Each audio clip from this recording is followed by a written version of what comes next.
Pairing.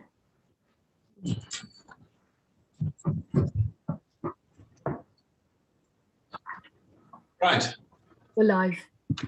Thank you. Welcome members, officers and any residents joining us on YouTube to the executive meeting of the 20th of July 2021. Members, you'll notice that the gentlemen in the room are not wearing ties or jackets, and if they could, they'd be wearing shorts underneath it. Must be about 28 degrees in here, so I've taken the liberty of excusing ties and jackets. So forgive the casualness. Let's go to item 1. Do we have any apologies for absence? Thank you, Chairman. There are no. Thank you. Members of the executive, are there any comments, or do you wish me to sign the minutes of the meeting of the 15th of June? Agreed.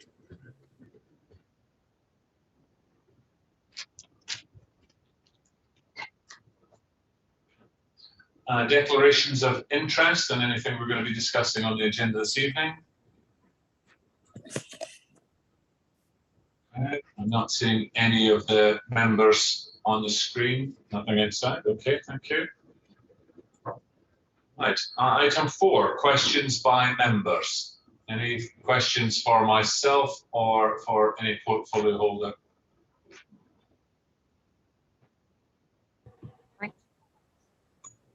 Okay.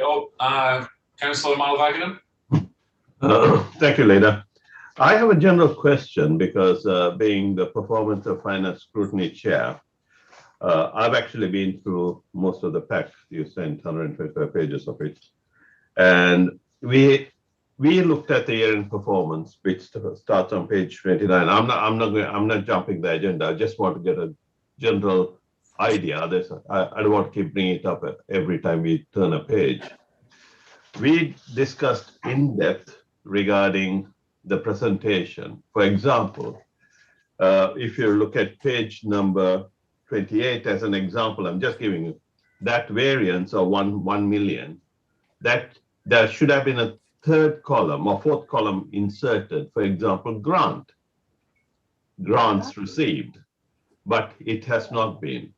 So on and so forth. I mean, all the recommendation which I had made or we had made at the PNF has not been. I'm on a Zoom meeting. You certainly are, Pat. Yeah, Councillor Tedder. Councillor Tedder, you tell her that you're on a Zoom meeting. Hi, Councillor Malavagam. Yeah, I like I said, I don't want to go in page by page, but the reality is that whatever recommendation I gave at the PNF has not been reflected in these reports. What will happen, it has happened in the past, it'll again end up at the full council as is. It appeared at the PNF without any sort of amendments to it. So what's the point of having a PNF, having a lengthy discussion, and the same report gets filtered all the way through, and it gets registered in the final council meeting minutes. Maybe someone, an officer, leader, I don't mind who, has to look at it, because it is pointless having a PNF meeting with a recommendation not being taken into account. I'm more concerned on page 39, which I particularly wanted to know about our cash reserves, to compare it with something. You have to, whatever numbers we see, you have to compare it to something, a budget, previous year or previous years. So we know the trend the council is heading towards. That's it, Alan, sorry, leader. Okay, I think probably the appropriate time would be to answer those questions when we get to that item on the agenda. I'm just looking at 1.5 on page 9, and it lists all of the suggestions and comments by the PNF Scrutiny Committee. And I'm happy to go through those and just pick them up with you. At this point on the agenda, I was just asking if there were any questions that are not on the agenda, that are anything to do with, it's an opportunity for members to ask anything about the executive functions of the executive or myself. Now, to be fair, Councillor Malvaginam, there were no hands up, so I don't think you cut across anyone, but I'll just give another opportunity if anyone does have any questions that they particularly want to ask. Okay. Councillor Betton? Thank you. I was unable to attend the last meeting of the executive as I was I had work, but I did watch the podcast afterwards, and there was an issue of memory. I have a clear memory of sitting in the television room of college watching the Beatles sing Hey Jude. The problem is that cannot ever have happened. Sorry? Sorry, you were... Sorry, something came through. I know that cannot have happened because I went to university in 1970 and the Beatles had already broken up by then. At the last meeting of the executive, you, Councillor McCafferty, stated that you were present at meetings that Councillor Bates then said you weren't at, and that it was reflected in the minutes that you weren't there. So my question is, are the minutes wrong, or is your memory a bit like mine and perhaps failing? I didn't get all of the bit about Beatles and Hey Jude, but I guess you were using that as a way of... Indeed, because it is a very clear memory. Yes. Okay. Well, so it's a clear memory I have, and I know it never happened. Yeah, I can confirm that Councillor Bates was 100% right. I was 100% wrong. Okay. I still have a distinct memory of sitting in that chamber with that discussion, but in actual fact, I couldn't have been because my diary confirmed that I was not at the meeting, and the minutes are absolutely accurate. What I think happened was that I received, as chairman of Performance and Finance Scrutiny Committee at the time, separate briefings on the very subject, and perhaps I'm mixing up a meeting, another meeting where we discussed another property. Because I misspoke, I wrote to the chair of Performance and Finance Scrutiny Committee and sent my apologies and explained why. And I also referred myself to the monitoring officer because I was concerned that it could be construed as deliberate and was trying to be misleading. And I've had the monitoring officer's reply, which is that basically human beings have memory failures and does not constitute breaking the rules. So does that answer your question, Councillor Bett? Yes, entirely. I fully sympathise. The mind is a very strange thing. Thank you. That's fine. Thank you. Okay, right. Let's move on to end of year performance report, item 5. Okay, so you see before you members the performance report for the year. Now, we took a decision back in March of 2020 that we would have for the following year typical targets. We wouldn't try and guess how many bus journeys we'd have during a pandemic. We didn't try and guess what would happen to a number of factors because we were in the throes of the pandemic and we couldn't just take random guess. So what we decided we would do is that we would give typical targets and we'd see what would happen. Now, we did that for 3 main reasons. One is we didn't want false success. We didn't want to declare that we were achieving something. So if we'd have set the target, the normal target is 5,000 and we set the target at 500 and we achieved that target, we could pat ourselves on the back for achieving it, when in actual fact, clearly it was a significant down on every other year. We also allowed us to still meet important targets that were still achievable. So we still stretched where we could. And finally, it gave us a sensible comparison year on year, showing where the pandemic has hit most. Right. If we look at 1.4, then you will see just a summary of that, the objectives and project success measures. And frankly, I believe the officers are to be congratulated for still achieving 70% of the objectives set and 56% of the success measures. That's despite a massive amount of staff being redeployed due to pandemic. So as I say, I think they're to be congratulated. Now, 1.5, as Councillor Malavagam, and I'll come back to you, Councillor Malavagam, in just a second. 1.5, as Councillor Malavagam has said, this went through PNF, the same report, and the committee raised the following observations and questions, and they're listed there.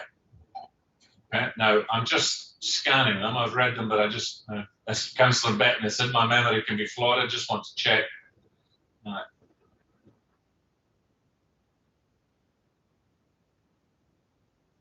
Okay, I'm not seeing the recommendation that you specifically mentioned, Councillor Malavagam. So I'm going to come back to you, because my question to the officers would be that have we taken into account and actioned where we can all of the recommendations and comments from PNF? But let's go back to the chair of PNF first of all. So Councillor Malavagam, your point was being made about there should be additional information, and you raised it at PNF. Can you just take us through specifically so that we can capture it in this meeting? Sure. Thank you, Leader. Let's just quickly turn to, like I said, we spent a many happy hour going through this at the meeting, but I'll very briefly take you through this. Page 28, for example, summary of services, service area.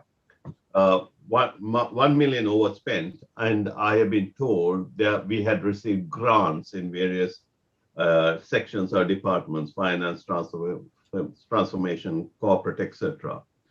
What I requested was that we should put a fourth column to show what kind of grants we received, because that will actually give us some sort of a trend that actually is within it. And similarly, if you look at page number 39, we looked at the cash reserves. I mean, I spent, again, quite a bit of time on this. We've got cash reserves of 22.3 million. Now, all what I requested was to compare like with like for the similar period, the year before and the year before that. So we have what I would term as a cash burn or a cash increase or whatever it is.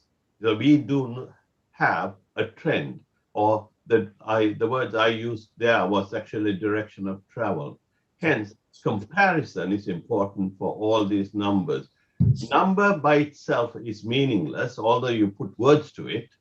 If you compare a number with another similar number, we know the direction of travel. That's all I was actually requesting the finance lead, in that case, in this case, Councillor Perry, but he was not at the meeting, so I requested the officers to look into it.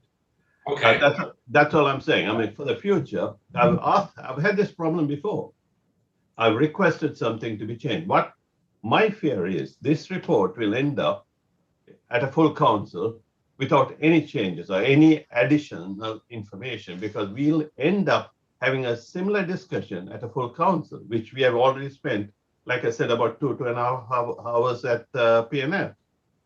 Thanks, Leader.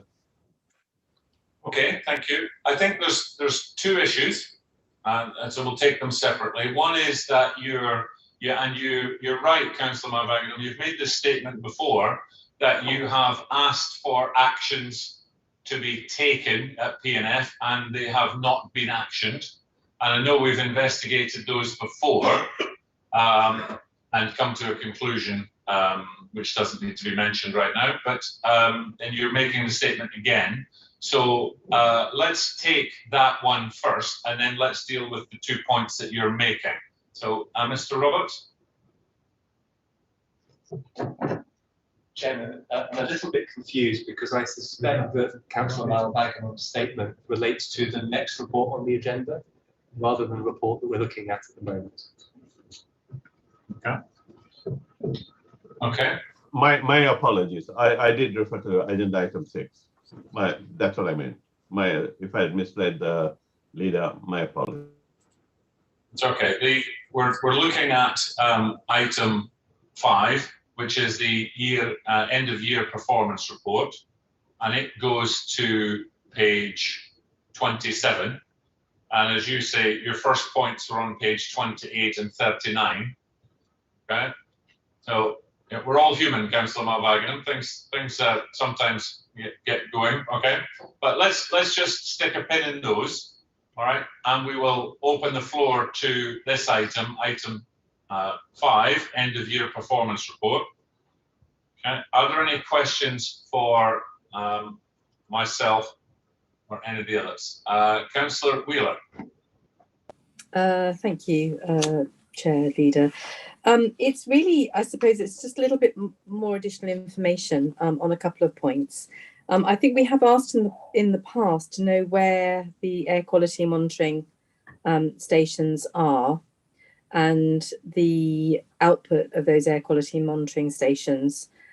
So from a personal view, in particular, both in Windlesham and in Chobham, to know where they are. So Windlesham, close to the M3 roundabout in the sort of Woodlands Bridge area, and Chobham in the High Street are two areas that I have no idea whether or not they're being monitored. They're certainly areas of concern in terms of pollution. So I just wondered if we could have a report back on where those air quality monitors are. Okay. And the individual outputs, because cumulatively they may be okay, but that might be because some areas are very low and some areas are very high, and we just don't have the detail in front of us on that. I have to express a little bit of surprise that asset management is on track, and maybe that's something we need to pick up in the confidential section, given meetings that have been held previously.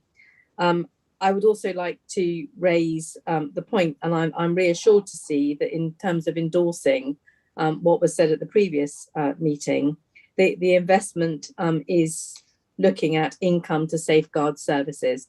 And that was certainly my understanding of any property investment that we took on, that was part of it. And then the household waste compacting, it's a general question, I suppose, and I'm not absolutely sure that it's exactly the right place to raise it, but our residents pay more than Woking. So it's a higher charge for residents in Surrey Heath to have their green waste composted and recycled. This was brought to light to me by actually a resident who, when they went onto the site, was given one price, because in fact they fall into the sort of Woking bin collection cycle. And then when she went to pay, they asked for more money. And so I just wondered why we are charged more for our green waste recycling. And that may well account as to why those numbers are a little bit lower than the counterparts in Woking, with whom we have a shared waste management solution. Okay, thank you. Well, there's 3 questions there. 2 of them were on the environmental side, air quality and household compacting pricing. So, Councillor Mansfield. Thank you very much indeed. Thank you, Leader. Councillor Wheeler, yeah, that's 2 very good points. First of all, I will get clarification and circulated as to the locations of the air quality sensors. I will get those sent round to all the councillors, so thank you for that. I am aware of where they are on my particular ward, but I will get them sent around because there's no secrets to where they are, and that information can be shared, and also the statistics from those particular measuring devices that we use. As regards to household waste, that's an interesting one. I'm surprised that. Could you forward me the address and the exact location, and I'll have that looked into for clarification, and I'll get you a reply. My understanding is it's the whole of Chobham, Councillor Mansfield. So it's the same for everyone. So the whole of Surrey Heath pays more per year for their green waste collection than Woking. Obviously, it's much more obvious in Chobham because we are on the border with Woking, and therefore it became very evident that when you look on a postcode, we default to Woking, not to Surrey Heath. And then we're charged more because we are in Surrey Heath. But actually, it's the whole of Surrey Heath pays more than Woking. That could well be the case, and I will get you an answer. It could be all down to the fact that Chobham, as you know, we're still trying to keep it rural nature that Chobham is, that it's still to do with density, but I will get you clarification on that particular point. Okay. And as you say, Councillor Wheeler, we'll pick up your third point about asset management in part 2. Right. Are there any other questions on item 5, end of year performance report? Okay. All right. So members of the executive, we're requested to resolve that the attached end of year performance report and observations from the PNF Scrutiny Committee be noted. We're happy to do so. Agreed.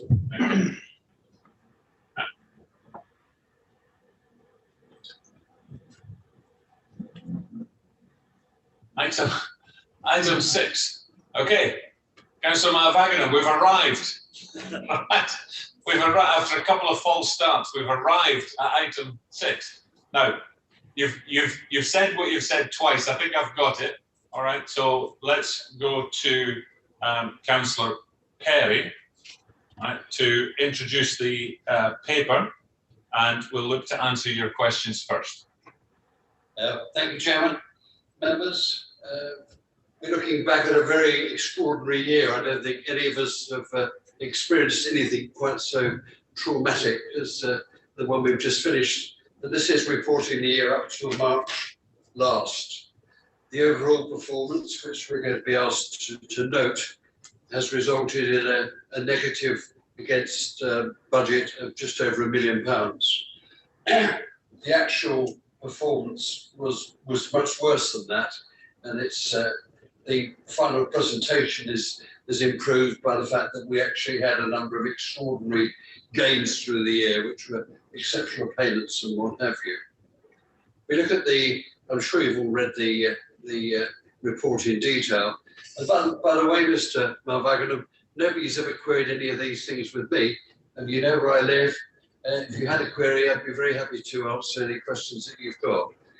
Anyway, the extraordinary exceptions against the budget were as detailed in Annex A there on page 31. And you can see that the biggest one there is the investment and development. We expected a positive of 600,000. We actually got a negative of 1.5 million, meaning a negative variance of 2.1 billion, which is quite exceptional, and that's a direct result of the pandemic and the fact that under government orders we had to close shopping centres and other facilities, which meant we had a huge loss of revenue from all sorts of areas, including car parking, theatre, everywhere was hit by these developments.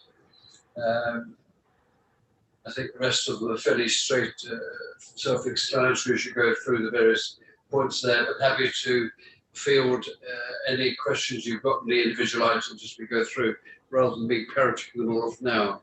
I'm backed up here by Mr. Hone. I'm sure we'll have all the answers if I haven't got them. So I think back to the beginning there, we're going to be asked to resolve that we do accept that as the financial performance for the year. Be noted, we've also got carry forward requests of 345,897, which are set out in Annex C of that report. And this really is money that was budgeted for last year, but was not spent, and is now being carried forward to the current year. So that's what that is. So they have been approved in the past. So happy to answer any questions. Okay, thank you, Councillor Perry. Now we're going to tackle Councillor Malvaginam's 2 questions first, because he was first. On page 28, the summary by service area, and correct me if I'm wrong, Councillor Malvaginam, but I believe your point was that there are some one-off grants that have come in. Now, obviously, for an example, if we are expecting to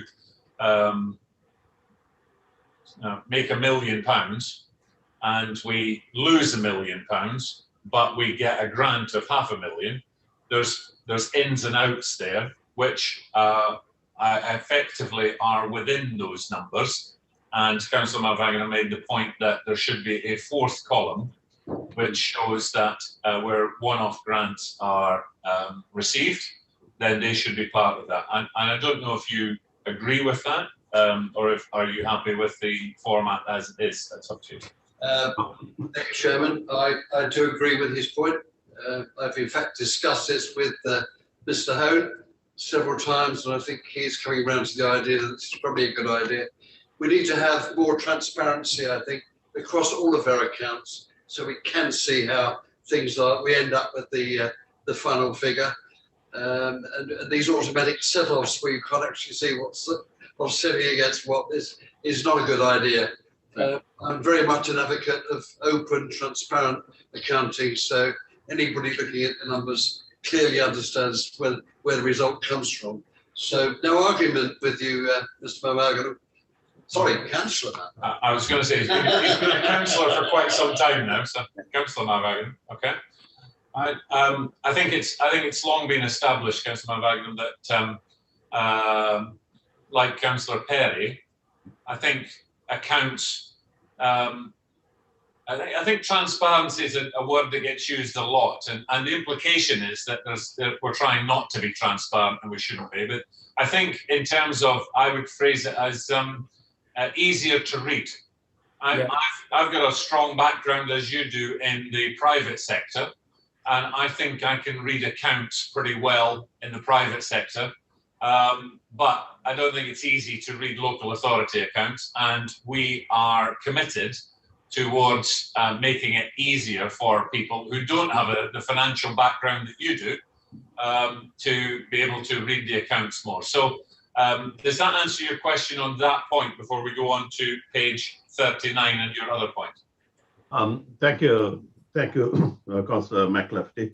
Yes, I do agree. I mean, I agree with what Councillor Perry also said. I mean, unfortunately, I would have asked Councillor Perry. I didn't go to his house, but I would have asked him at the PNF meeting if he had turned up, but he wasn't there. So hence, I'm sorry I didn't come to your house.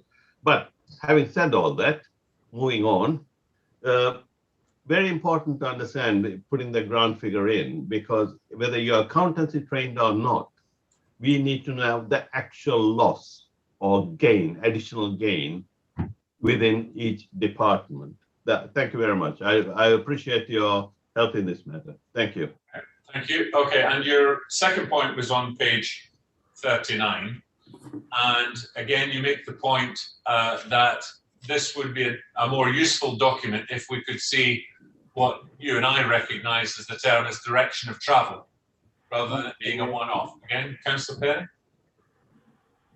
Not quite unsure. This is a balance sheet type statement.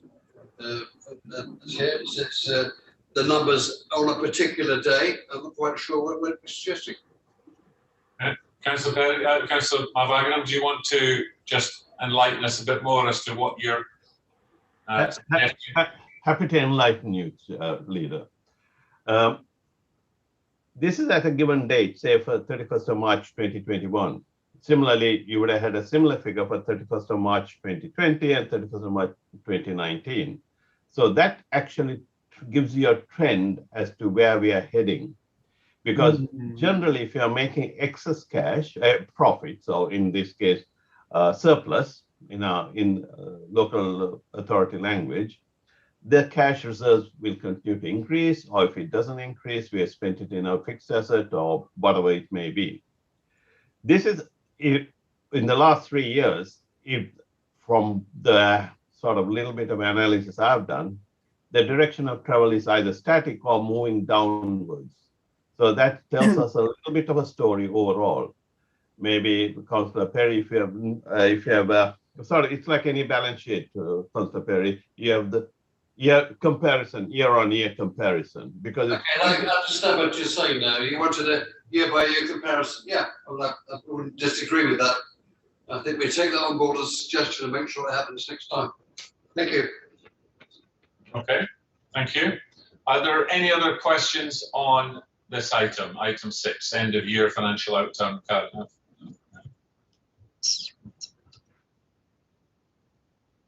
So end of year performance. Okay. sorry. Yeah. Yeah, Councillor Mulvagran. Thank you. I just want to make ask a question of Officer or even Councillor Perry. Is it right in saying that we now cannot borrow any money to buy assets, or is it on a particular asset? Maybe if you don't know the answer, maybe phone could actually help me out on this. Thank you. I couldn't understand that. It's very important. It's okay. I think Councillor Mulvagran is referring to the new rules brought in on the government, the loan board. Yeah. Where they are now suggesting that, or the rules state that money can be borrowed for regeneration, but not for investment.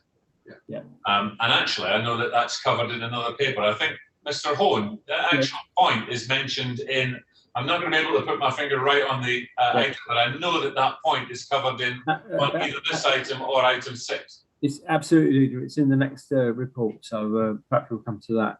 Or I'm happy to brief you now on it. Well, we're kind of being a bit flexible on the agenda. Yeah, okay. I'm just glad that we're somewhere near the agenda at this point. Yeah, so why don't you answer the question for Councillor? I'll do it now then. Thank you. The rules are that the Public Works Loans Board, which is the cheapest form of borrowing that the council can rely on, any local authority can rely on, is restricted in what it can borrow for. It can borrow for any means to develop the local area. What it can't borrow for is to just invest in property, particularly outside the borough boundaries, and just for a return on its investment. And from the government's point of view, they're saying, well, we're lending you at a very cheap rate of interest, and you're just using that to buy up property and making a turn on it. So don't do that. So we now have to submit our capital programme, our plans for capital spending over the next 3 years to the government, and they will then determine whether or not we're entitled to borrow from the PWLB. As I say, the cheapest route of borrowing. If we want to borrow for investment, we have to abandon the PWLB and just borrow from the private sector, which is considerably more expensive for borrowing. So that's the reason. That's what this is all about. And therefore, if we're going to borrow for our own reasons and to improve the local area, and borrow from the PWLB, we can't borrow for investment purposes. Okay, thank you, Councillor Mulvagran. Sorry, Chair. I think I know you and I love to have a little bit of banter, but I think you skipped the little number. It's actually it is stated in 2.7 on page 29 about the PWLB. I think it's important everybody should read these reports. I mean, because it's there in black and white. It actually says, however, since November 2020, the PWLB will not lend to local authorities. Yeah, or to buy commercial as a primary for yield. I just wanted a clarification if that's still the case, although it was through your chairman, yes, it is still the case. So yeah, I don't think it's changed since the paper was published. You're right. The PWLB, the government is clear on its view that it does not want local authorities buying for investment. Of course, it's happy to give low-cost loans for regeneration, but it does not want local authorities. It would prefer local authorities to not buy for investment. Absolutely. And I have some sympathy with that position. What I'm at a loss to understand is that if the annual grant used to be something in the region of £4 million, and it's now 0, then local authorities such as ourselves have to find a way of balancing the books. And we can only do so much by cutting before you actually start any cutting services. And this council, I think quite rightly, has decided that it is absolutely against cutting services. And so we have invested, and in my view, wisely, in local assets such as offices, industrial estates, etc., for investment. And those up until the pandemic, and even now, some of them are returning, as you quite rightly say, not profit, but a surplus, which actually supports our delivery of services to our residents. So I think until there's a better answer from the government, I don't believe we have any option but to continue to meet our obligations to our residents. And that means we have to balance the books. Yeah. Okay. So, Chair, could I come in? Could Sure. I come in for a second? That question wasn't a daft question, as you try to imply. It's actually, we have got an investment arm or investment board within the council. Maybe this should be at a different level, but we do buy assets now for investment purposes, for yield purposes. So does that mean we cannot borrow? Maybe Officer Hornton actually explain that a bit, please. No, I think we've done that one. It does mean we can borrow from the private sector. What it means is we can't borrow from the PWLB. Yeah. All right. Are there any other questions on item 6, end of year financial outturn? Okay. So as Councillor Perry said, members of the executive are asked to resolve that the financial performance of the year 2021 be noted, and the carry forward requests of 345,897 as set out in Appendix C of this report be agreed. Are we happy to do so? Agreed. Thank you.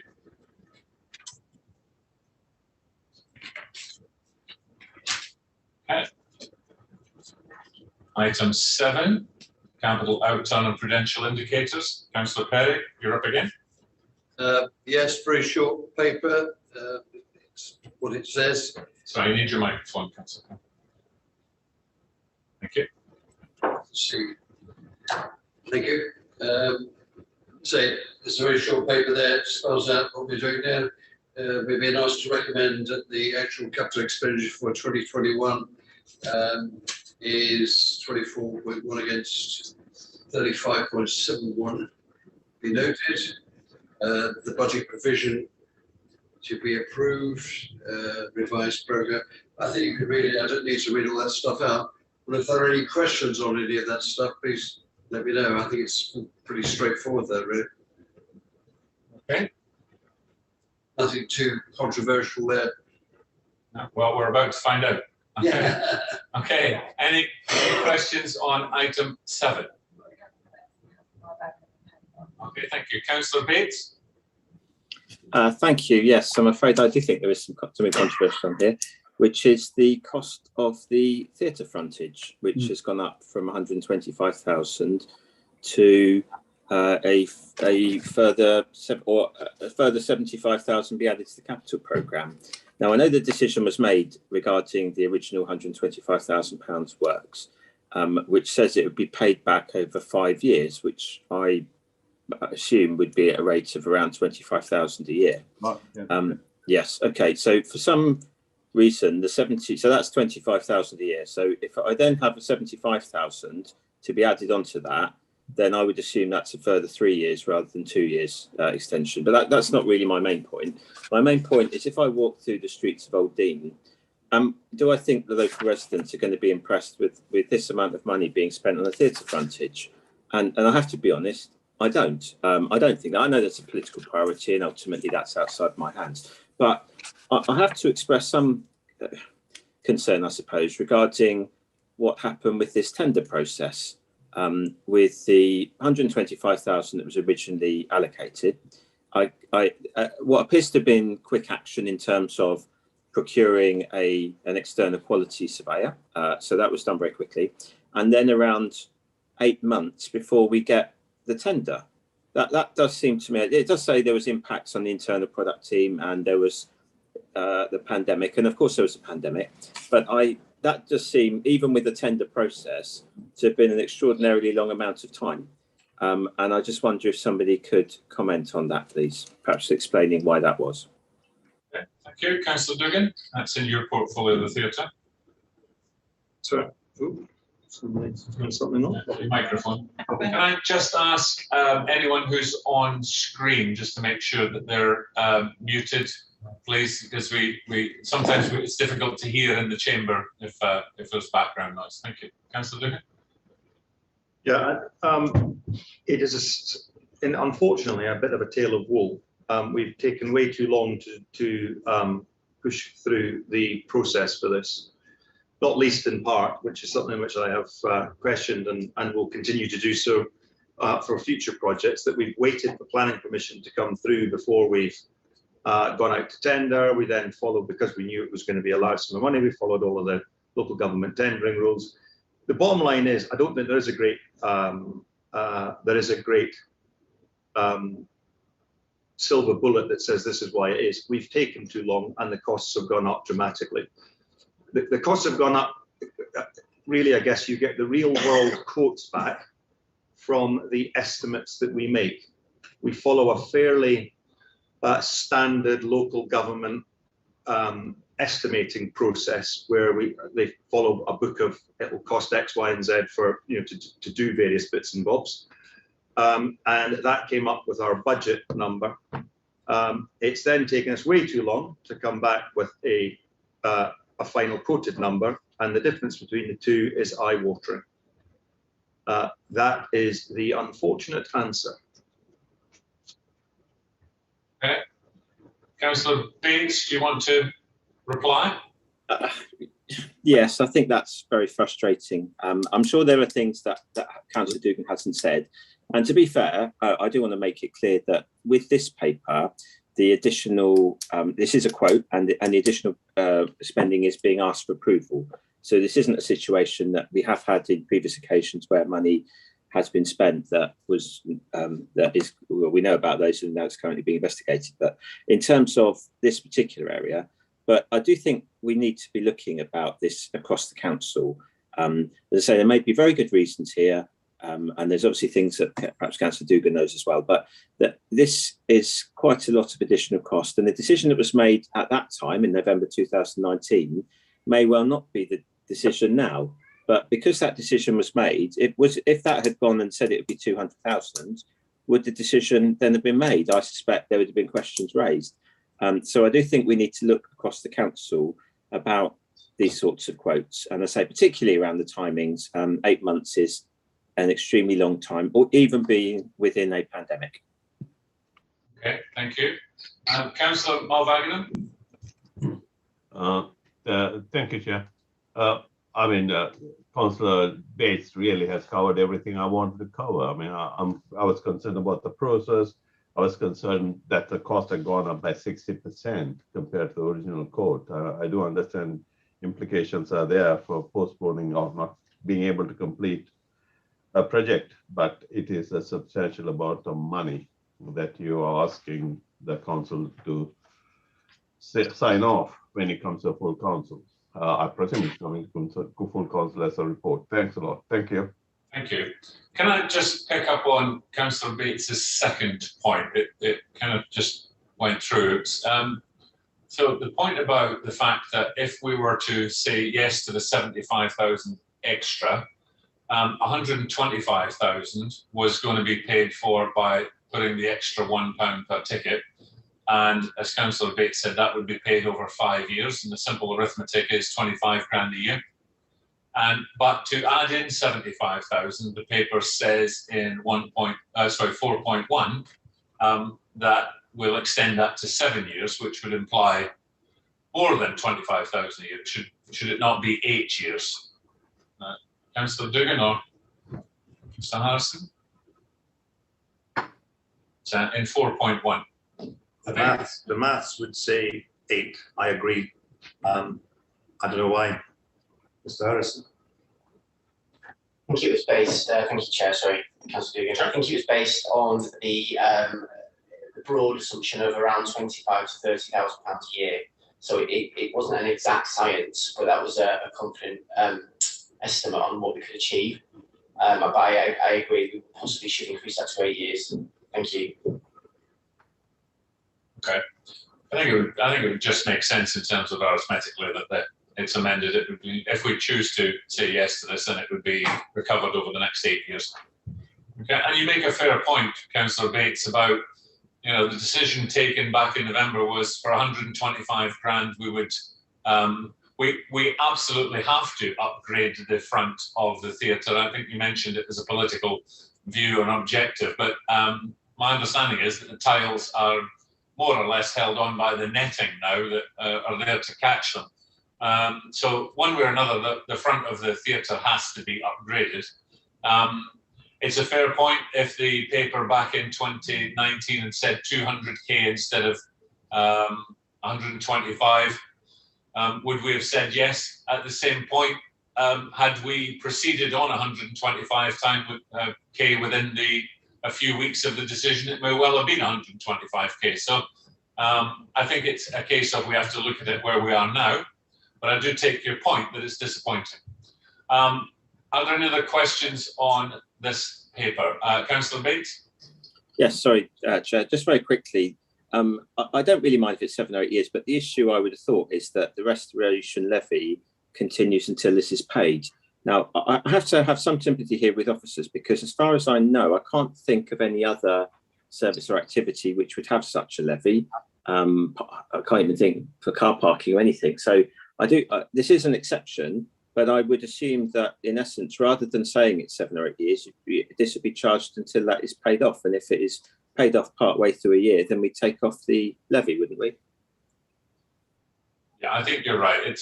You're right. It's not about whether it's 7 or 8. I think it's an indication to this committee that we're talking about it being paid back in 7 or 8 years' time. Right? And you're right. When 125k was paid back, it would be, or the 200k was paid back, it would stop. I have a sneaking suspicion, however, that something else will be required for the theatre at that point, and there's a good chance that the pound levy will stay on. You know, I think PAYE was introduced in a temporary measure, you know, many hundreds of years ago. We're still paying it today. So some taxes just don't go away. But, okay, Mr. Councillor Perrin? Yeah, I think the main point on this issue is one that we've suffered from a number of capital projects recently, in that this is 50% of the budget within about a year, and that should never happen. So we've really got to tighten up on the way we approach it. We are where we are, as the Chairman's just said. We've got to do something with it now, which is why we're recommending acceptance of this proposal. But we've definitely got to tighten up on our purchasing procedures. Okay, thank you. If there are no more questions, then we will look to the recommendation. Okay. All right. So, members of the executive, we're advised to resolve that the additional funds for the cost of the repair and improvements for the theatre frontage be increased by 75,000, in addition to the 125,000 already allocated, to be recovered over the next approximately 8 years by continuing to charge the restoration levy of £1 per ticket agreed in November 2019.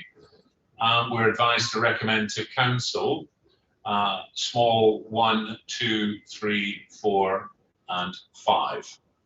Are we agreed? Agreed. Okay. Thank you. Right. Item 8. New out-of-hours service to respond to unauthorised encampments. Councillor Page. Thank you, Chairman.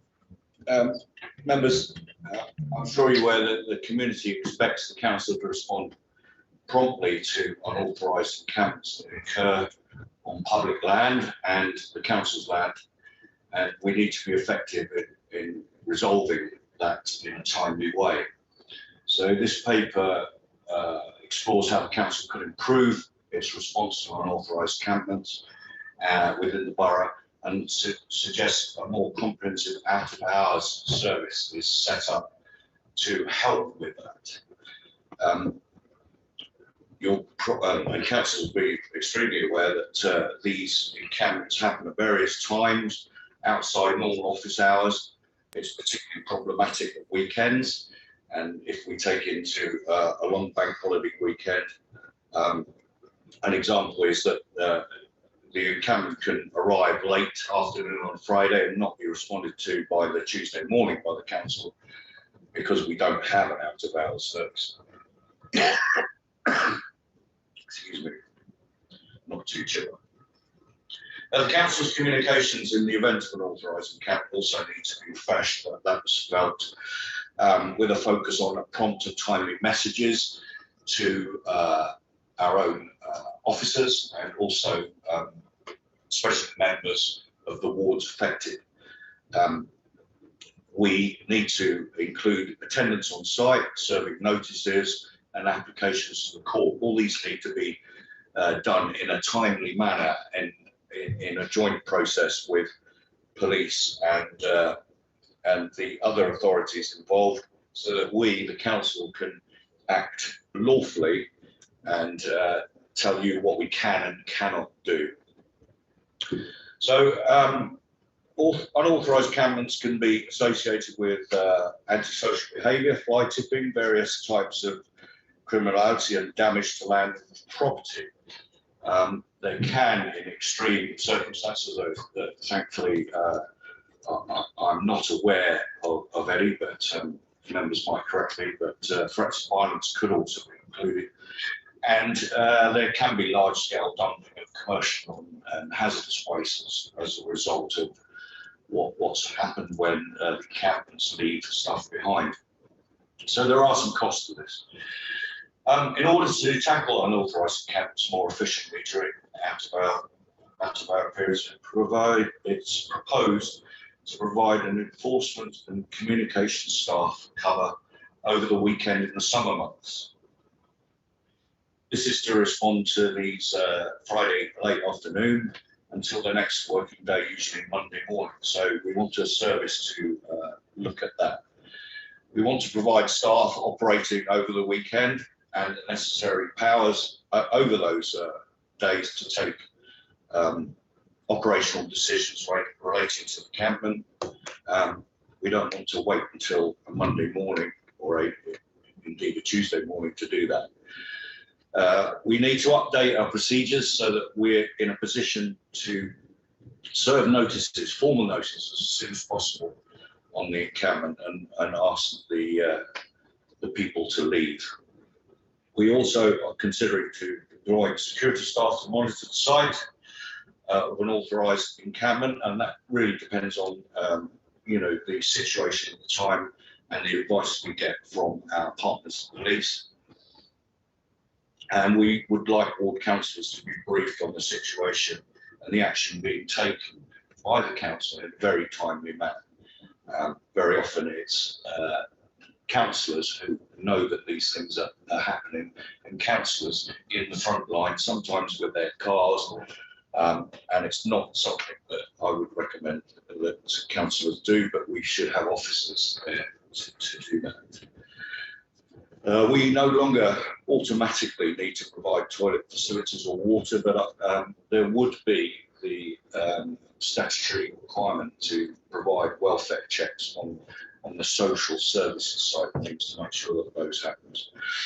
So the benefit of introducing this service is that the council would be putting measures in place that could potentially reduce clean-up costs, and more prompt action would improve the confidence that our residents need to have that we are dealing with unauthorised encampments in a timely and prompt manner. Obviously, there's a cost to these things, and we've looked at costs. And if the executive agrees to put this initiative in place, cost of operating an out-of-hours service is estimated at about $660 per weekend. That could go up to $990 for a normal bank holiday weekend, and the cost over a 7-month period is estimated at about £22,000.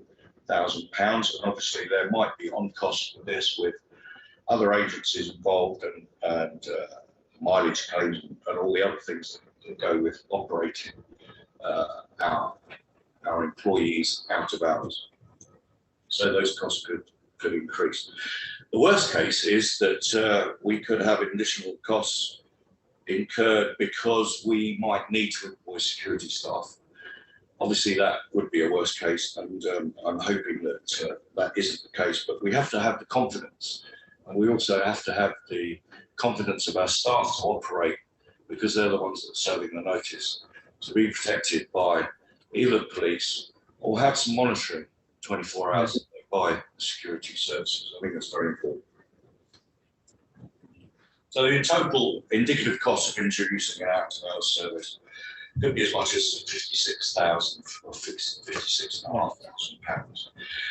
Currently, the council allocates an annual revenue budget of 40,000 pounds for clean-up costs and other costs in connection with authorised encampments. There are obviously some important legal considerations that we need to deal with, and we need to publicise what those measures are to the public, and we also need to publicise that amongst ourselves members, because we need to be reminded of what steps that we have to take, so that you on the front line have the information to be able to give back to your residents. So we need to demonstrate things like the ownership of the land, whether the encampment has consent, evidence that the council has made inquiries regarding the general health and welfare. We need to serve formal notices and put a legal case together to apply for a court date and take bailiff action. So that there are a number of different complex legal issues to take, and we need to be very smarter, I think, in giving that information to members and members of the public. So there is some additional information in the paper about what we have as a history in Surrey Heath. And as you can see, most of the encampments happen during the summer months. They're around bank holidays. They're around public events like horse racing, derbies, that kind of thing, where we have neighbours that have race courses. So our options are tonight to agree to set up an out-of-hours service or not to set up an out-of-hours service. And I would commend that we've done some work on this. And I think that we could probably save some money if we did have an out-of-hours service. And we also demonstrate to the wider public that we are not, that we take a robust view of unauthorised encampments. Thank you, Chairman. Okay, thank you, Councillor Page. Thank you for being here when I know you're feeling rough.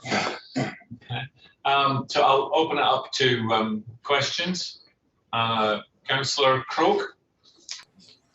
Thank you, Chair. Yeah, I was actually one of the councillors not so long ago that was dealing with an unauthorised encampment over a bank holiday weekend, and I would say totally on my own, and I was blind. Obviously, I'd done training, so I did the best that I could.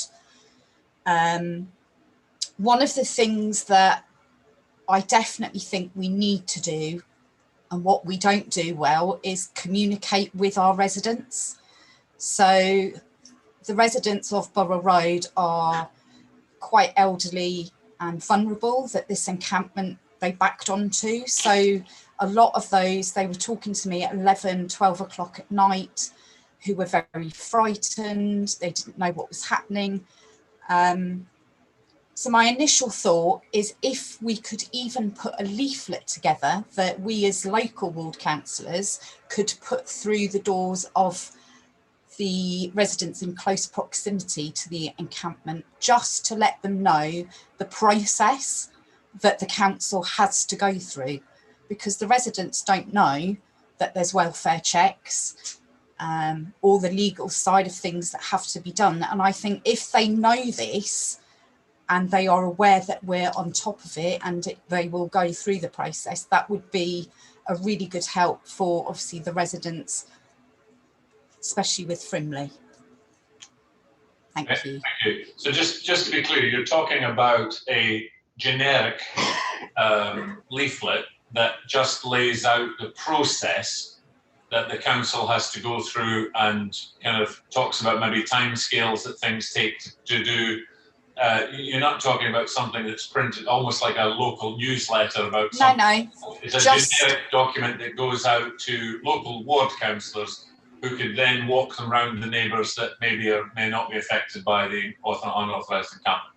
Yeah, absolutely. And if you think a lot of mine, so there must have been 35 residents, elderly, vulnerable, who can't get on the internet. They're not, savvy to get on and find out the processes themselves. So if something is put through their letterbox, it could be from, from the team that are out there that are doing the welfare checks, or I myself would have gone there and done, put them through. I just think it gives a clear understanding of what happens and what we have to do as a council. Okay, Councillor Page. Yes, thank you, Councillor Croke. I think that's an absolutely excellent idea, and it's part of the paper we discussed communication, because I think a lot of the breakdown with these things is that we don't communicate that well. We're too busy reacting. So I think it's an excellent idea. I think the enforcement team could easily produce something that we could give a sheaf of documents to councillors, or a sheaf of leaflets to councillors to help distribute that. The officers themselves can have that as an aid memoir and perhaps distribute that to the local residents. So yes, there is a process that we follow, like all these things, and we have to be fair to all sides, and even the people that end up on our land. So that's a good point. Thank you. Okay, thank you. I saw Councillor Bates. Yeah, Councillor Bates. Thank you. Yeah, I've got a few comments I want to make on this. I mean, firstly, the recommendation is one that I agree with, in the sense that I do agree that it's unfair to expect council staff to continue doing this in terms of their out of hours work and all the rest of it. And I think they've done very well in terms of what they have already done. So I do agree it makes sense to have an out of hours service and bank holiday rota, etc., and the dates in question, although it's unlikely we'll get many in September. Councillor Page rightly mentioned about horse racing. It's actually usually 8 weeks before the Derby, 8 weeks after. But yes, there may be some in September in terms of the travelling community. I do have a but though, and the but is that I think we need to understand that there are two types of unauthorised encampment.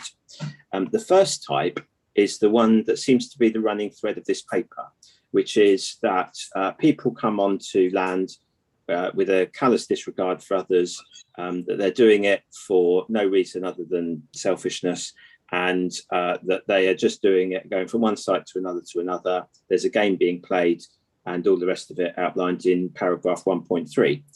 And that is true. We have had examples of that in the borough.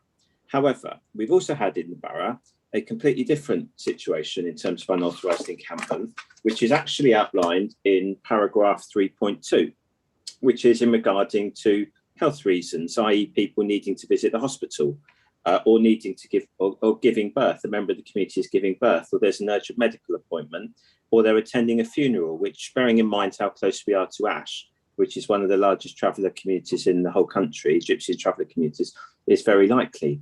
So, or they're just reducing the risk of the spread of COVID. So I don't want us as a council to mix those two up, because they are very different.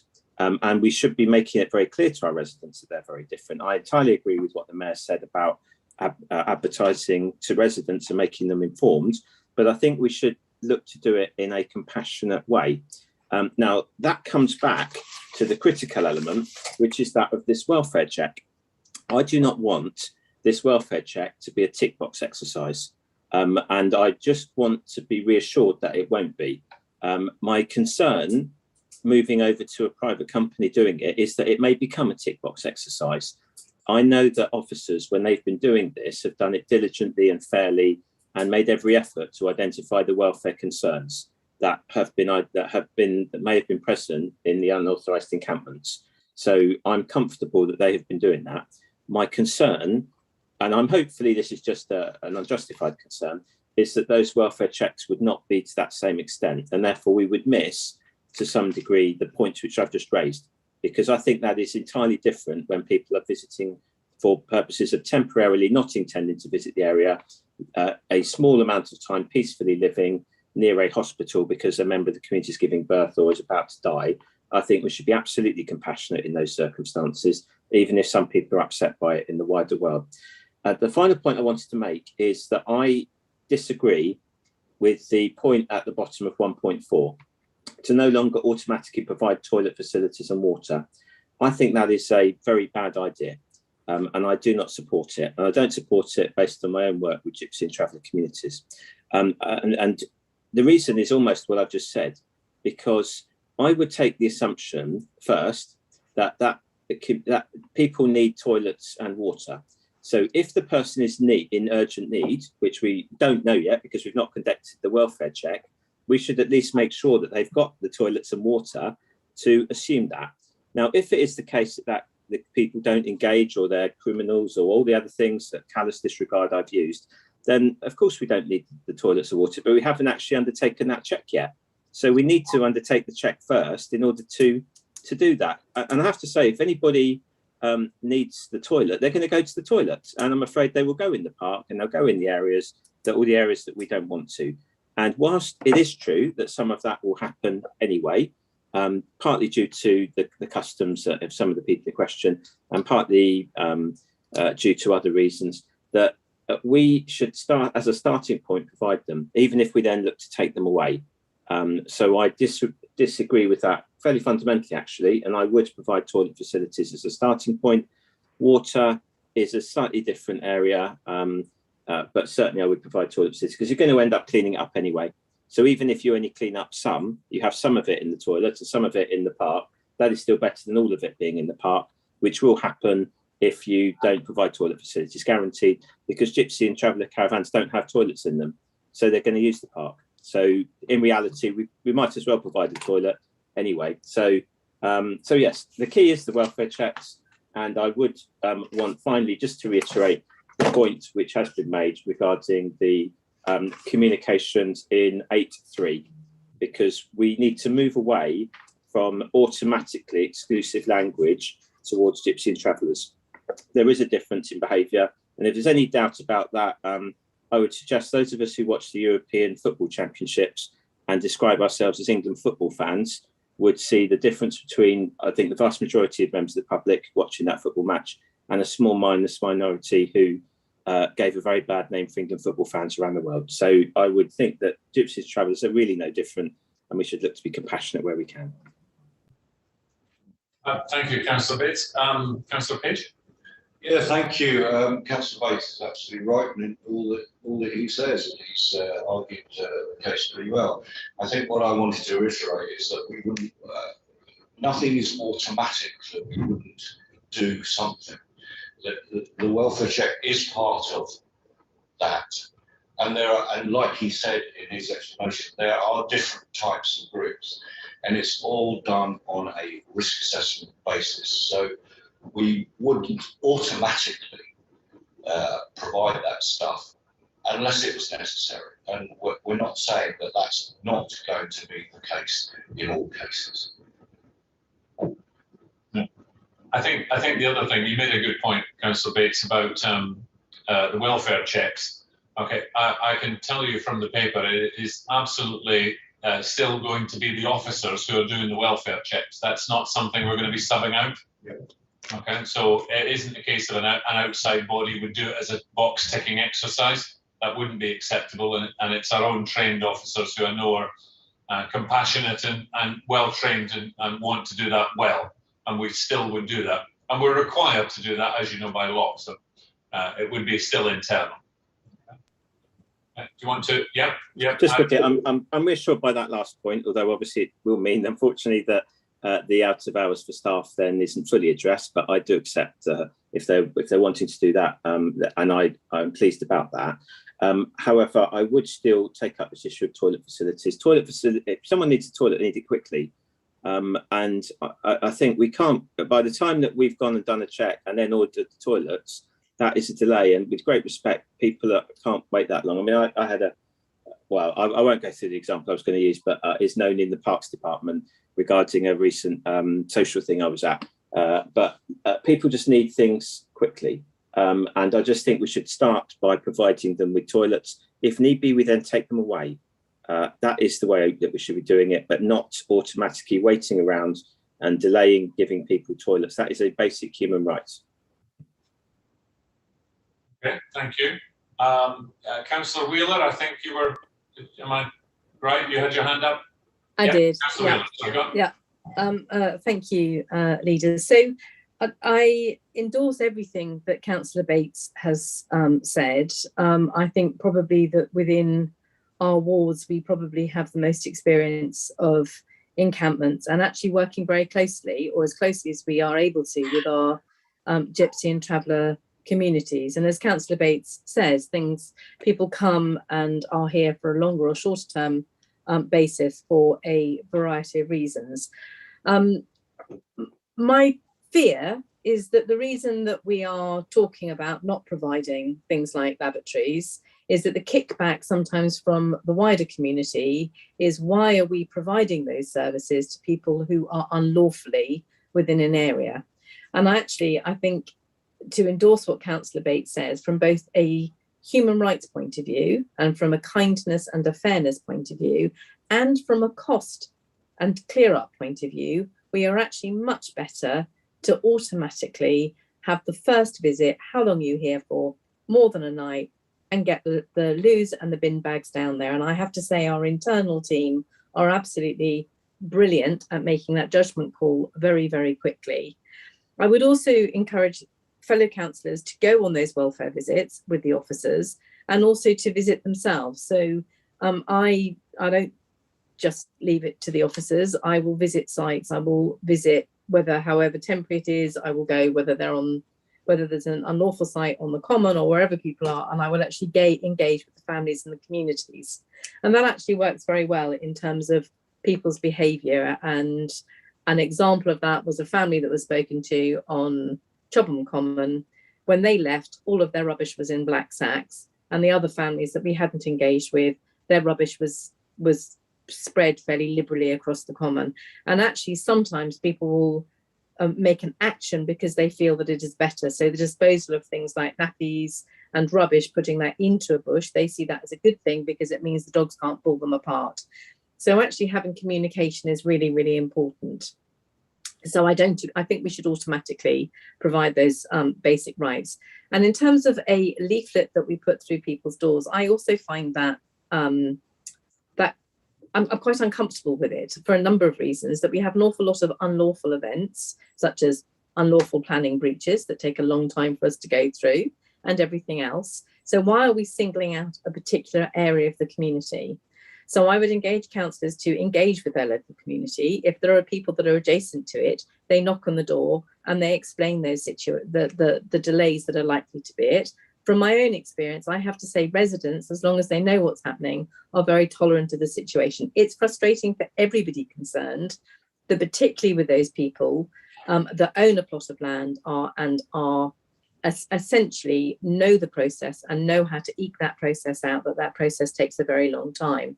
But actually producing a leaflet is, apart from the fact that I think it borders on making a very poor statement in terms of us as a council, it would need to be several leaflets, because actually the process is going to be slightly quicker if we own the land, or if there is an injunction on the land to prevent an unlawful encampment. It's going to be a lot longer if that piece of land is owned by the people who are occupying it unlawfully. And it's a much, much longer process that has a very long appeal process. So unless you are going to do a tick box whereby it says, please tick all of the following before you put this leaflet through the door, I think it isn't something that we would readily be able to do, because I don't think it looks at the complexities of the situation and how it would be from actually everywhere within the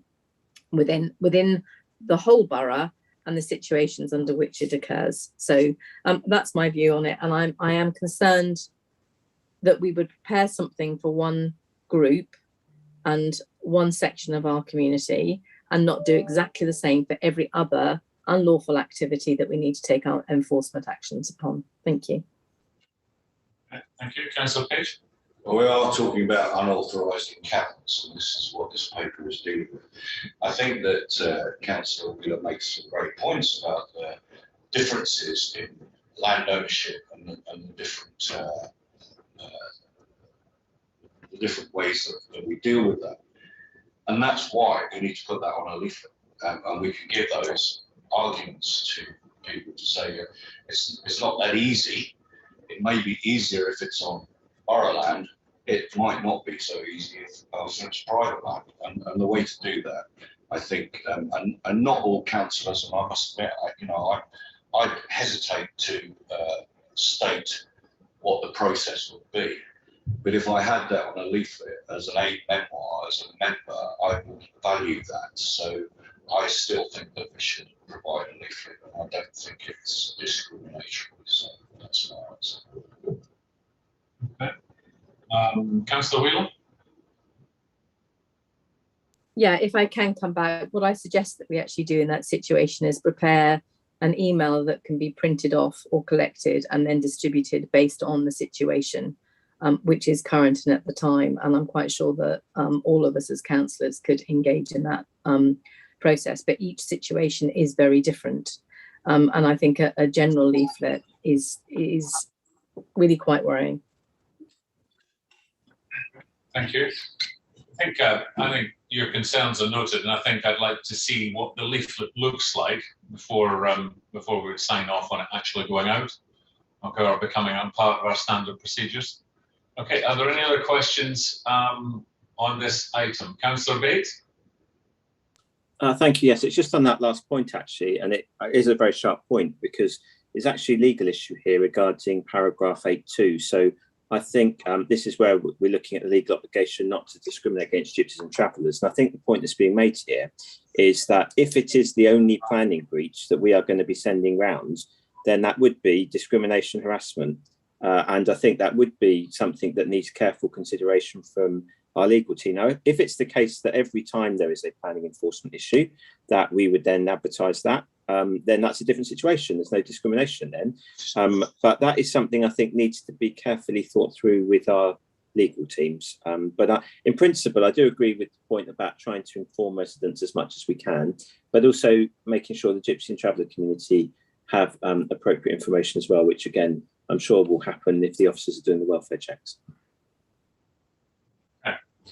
I'm sure I'd be happy for Mr. Ramatal to comment if he wants to, but I'm sure that he has had sight of this paper and wouldn't have allowed it to go forward if there was any way that he felt that we were discriminating against a particular group and acting as we shouldn't be.